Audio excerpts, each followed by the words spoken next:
Hey guys, Technomentary with a quick fix for you guys. If you have a black screen on your iPhone and it doesn't turn on, it's completely black, you want to follow this one tip, which is doing a forced restart. So how are you going to do this?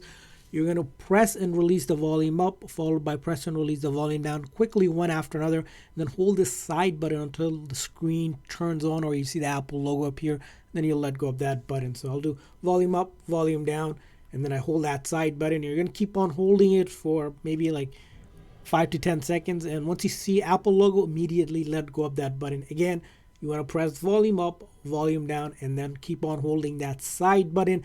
And when you do this, you want to do it a few times. If you still can't get the Apple logo appeared, sometimes it could take up to 3-4 tries before you get back into your phone, and after that, hopefully your phone turns on and it's good to go.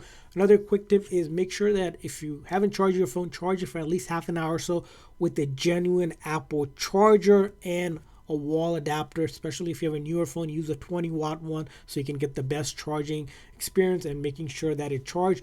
And you might also consider replacing the charger or even the wall adapter if it's old. Sometimes it might not work because it's defective or there's dust or debris in the charge port.